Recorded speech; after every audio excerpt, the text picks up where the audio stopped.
I'm a 33-year-old single mom with a 5-year-old daughter. My husband cheated on me while I was pregnant, so we separated after I gave birth. I kicked him out of my life and moved back in with my parents. 2 days ago, I came home from work to find my younger sister, Eva, who's 29, sitting there with a big pregnant belly. She and her husband had moved to Croatia after they got married.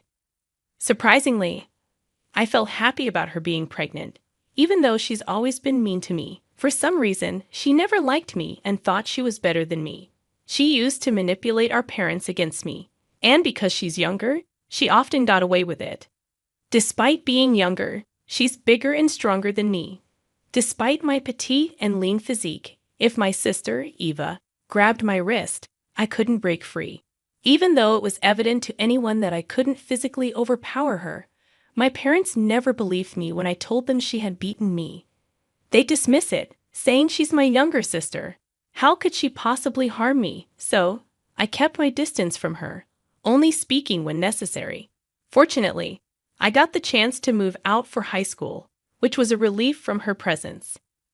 Now that monster is back in my life, and seeing her pregnant, I assumed she was here for her postpartum period. When I asked Mom how long she was planning to stay, Ava overheard and shouted from the living room that she's here to stay, questioning if I had a problem with that. She hasn't changed one bit, still as narcissistic as ever. Mom explained that Eva's husband got a transfer back to the States, and since Eva is pregnant, they believe staying with our parents is best for her. They can take care of her during pregnancy and after childbirth. When I asked Mom if she had time to take care of her, she timidly replied that she had to.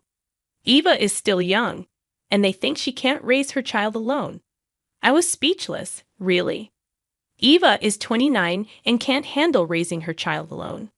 I was 27 when I had my baby, and I managed my postpartum period alone because my husband was busy. Even my mom didn't come to help. She said it was something I needed to learn as a mother. Now, with her golden child pregnant, my mom is ready to step in as a nanny, such a hypocrite. Their favoritism has always been clear, which is why I've kept my distance. When I separated from my husband, I rented a house instead of moving in with my parents. But Dad insisted I live with them, saying their house was too big for just the two of them, and they could watch over my daughter while I worked. He suggested I pay rent to them instead of to someone else, which seemed fair, especially since I was dealing with so much emotional turmoil. Pregnancy, postpartum struggles, my husband's infidelity, and divorce. I moved in with them, not facing any major issues except that the promised support to watch over my daughter faltered. Mom only agreed to babysit a few times. Most of the time, I had to hire a nanny. She claimed she couldn't babysit full-time, so I needed to find someone else to help. While Mom could oversee the nanny's work, she seemed more interested in being a baby monitor herself. Quite ironic, if you ask me. Despite the circumstances, I figured having Mom around was better than leaving my daughter with a stranger. So I hired a full-time nanny as well. It's disheartening to see Mom fussing over my sister, providing her with food, meds, and supplements. She never did any of that for me during my 9 months of pregnancy. She barely visited me, and only once after I gave birth. Ever since I learned that Eva is staying permanently, I've had this gut feeling that something's up. How could they agree to let her move in for good? Our house isn't that big. I'm happy to move out. But my daughter is too young to be left alone without supervision. Even though Mom doesn't exclusively babysit her, it feels safer having her around. If I moved out, I'd always need a babysitter at home, and I'm not sure how safe it is to leave my kid with a stranger. I know I might come off as a clingy mom, but hey, I'm a single mother, and my daughter is my whole world. I might be overly protective, but what else can I do? She's my everything. Update 1. I'm so grateful for all the advice. It really helped calm my nerves. Unfortunately, my worst fears came true just 2 days after my last post. When I came home from work, I found all my belongings packed and placed on the front porch, with my daughter sitting quietly next to them. She looked so scared and upset. When I asked her who did this, she said it was Anne, and she had made her sit there for hours. I immediately asked where Grandma and Grandpa were, but my daughter didn't say anything. She just hugged me tightly, clearly terrified of Aunt Eva. I asked if Eva had hurt her or shouted at her, and she sobbed, saying that Eva was yelling things she didn't understand and was thrashing around all my belongings, which made her feel threatened. Furious, I stormed inside to confront Eva. She had the audacity to threaten me, saying something about messing with a pregnant woman and threatening to call the cops on me for harassment. I shot back, telling her I could call the cops on her for harassing my daughter while I was away. She just laughed and said I didn't have any evidence, claiming Mom was there when she packed my stuff. It became clear that Mom was on her side, and talking to Eva was futile. I called out for Mom, but there was no response. She had locked herself in her room. It became evident that they were all ganged up against me, with Eva's evil laugh confirming it. She looked at me with a smirk, reveling in my helplessness, and said, "Take a hint, you dumbass. No one wants you here. We packed for you to make it easier. Can't you see I'm pregnant and need space? Me and my child are staying here now. Get your lazy butt moving." Refusing to back down, I retorted, "I'm not going anywhere. I don't live here for free like you. I pay rent." But before I could say more, she charged at me, reminiscent of our childhood clashes. She mocked me, asking if I had a receipt or lease paper to prove it.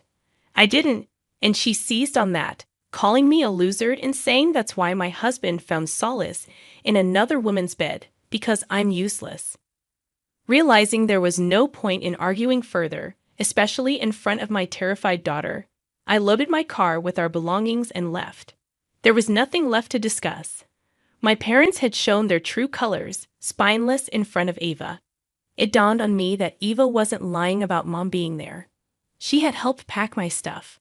There's no way Eva, 7 months pregnant, could have managed it alone. They were all in this together. It's baffling that Eva, with her husband's decent job, is adamant on making my life miserable when they could easily afford their own place. Instead, she chased me out, leaving her husband to live alone in their company-provided flat while she stays here to hassle me. I can't fathom what I did to deserve this treatment from her, especially when my own parents won't stand up for me. I had to check into a hotel for a week and scramble to find a new place to live. House hunting in such a short time frame felt impossible, especially with work and taking care of my daughter. No one wants a flatmate with a baby, but I managed to persuade a colleague who was looking for one. I assured her that my daughter wouldn't be a bother, and I'd leave as soon as I found a permanent place. Thankfully, she was understanding and let us stay. It's been 2 weeks living with my colleague, and I finally found a place within my budget and close to both my workplace and my daughter's daycare. However, the existing tenant won't vacate for another month.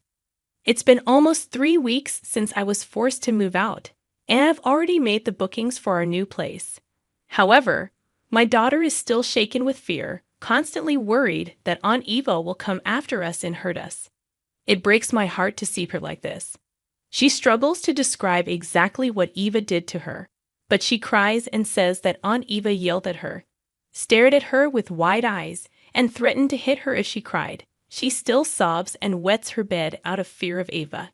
I feel utterly helpless seeing my daughter suffer like this. I can't even begin to imagine how scared and unsafe she must have felt that day. It's infuriating to think that Eva, who is about to become a mother herself, lacks any empathy for a child's fear. I'll never forgive her for what she's done. And if I ever get the chance, I swear I'll make her pay for it. Update 2. I've been waiting for an opportunity, and it finally came. As I mentioned, for the past year, I've been paying rent to live at my parents' house. Dad asked for an extra $5,000 on top of the rent, promising to return it later. I agreed, thinking I was helping him out. Little did I know, he was using my rent money and that extra $5,000 to pay the mortgage. Now that I've moved out, I didn't pay the rent with that extra amount. On the 10th of this month, Dad called me in a panic, asking why I hadn't transferred the money. I couldn't help but laugh. He was so confident that I'd continue paying the rent even after being kicked out, that he didn't bother checking his account balance or keeping emergency funds. I told him, "Hello, I no longer live at your house. Your golden child kicked me out, remember? So why should I pay the rent?" He was silent for a moment, and then admitted that he didn't make enough money to pay the mortgage. He said his store's sales had dwindled, and whatever little he made went towards household expenses.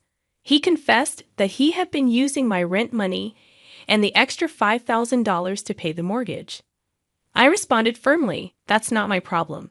I don't owe you anything. I paid for my stay and bought my own food. Ask your narcissistic daughter to help you out. I'm sure she would." With that, I hung up.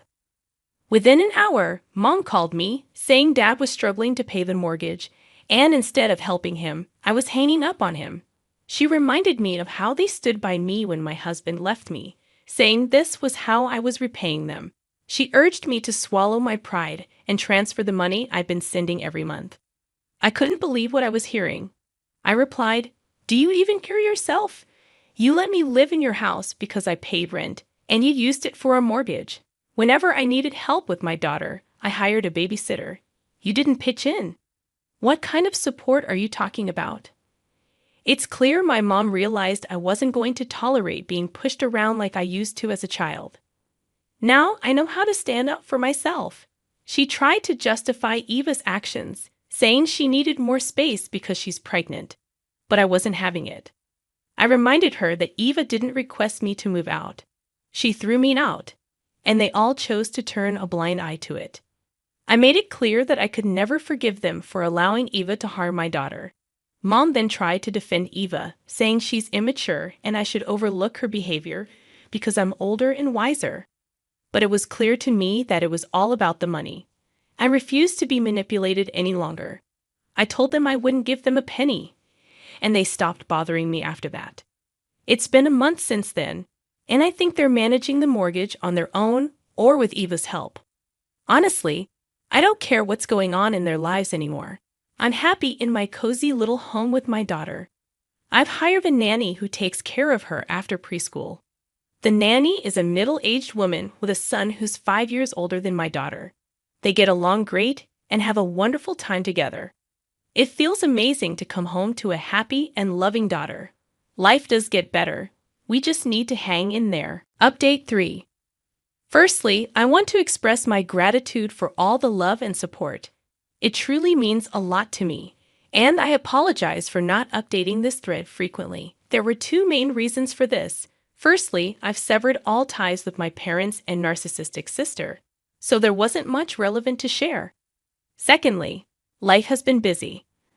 I got promoted this year, which comes with added responsibilities but also extra pay, and I've been caught up with work and motherly duties. But I have an interesting update to share this time. Last week, my mom and dad showed up at my workplace. They didn't know where I lived, so they came to me as a last resort.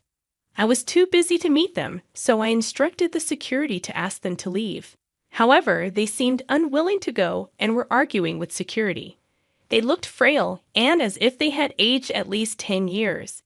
To my surprise, my mom was carrying an infant in her arms, which I assumed was Eva's child.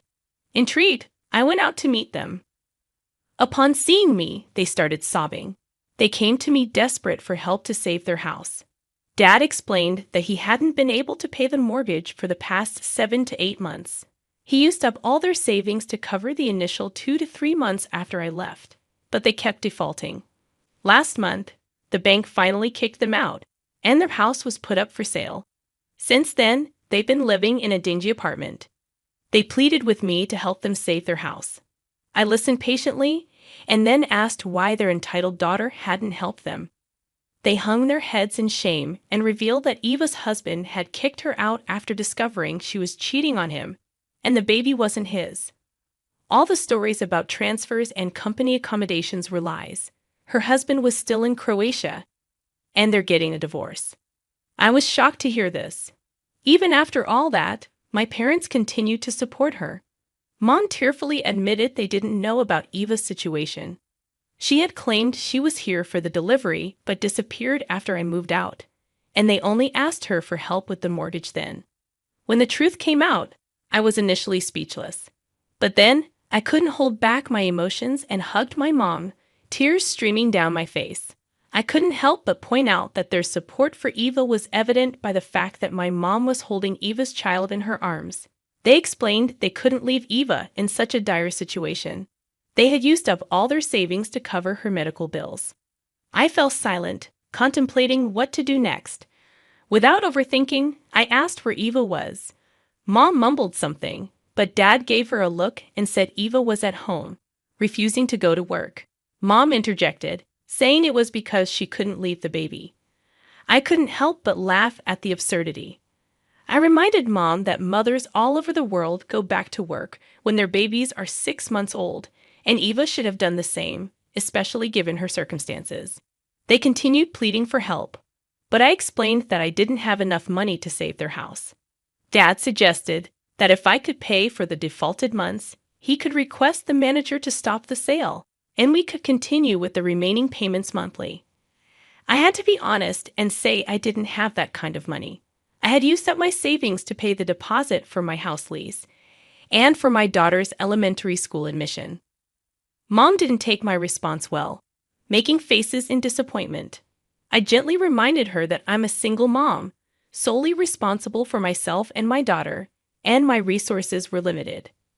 Feeling low after my parents left, I confided in my manager when she noticed my absence from my desk for over an hour. She suggested a solution: to buy the house myself, given my recent promotion and raise. After all the years of helping with the mortgage and now trying to save the house, it seemed like a fair deal. In return, I'd allow my parents to continue living there, but without Eva. I called Dad and offered to pay off the piled-up mortgage and the remaining payments if they transferred the house to my name. Dad said he needed to discuss it with Mom and would let me know. I told him to take his time, unsure if they had enough. A week passed, and they didn't call me back. It seemed like their silence was their answer. They didn't agree with my proposal. They were okay with their house being sold and living in a dingy apartment, as long as they didn't have to let go of Eva and live comfortably. Driving home from work, I thought of passing by their house to see if the sale sign was up, but I decided against it. I made the decision to cut them out of my life a year ago, and I would stick to it. I don't want them back in my life. I'm happy and content living with my daughter, watching her grow and achieve new milestones. She's now in elementary school, and I couldn't be prouder.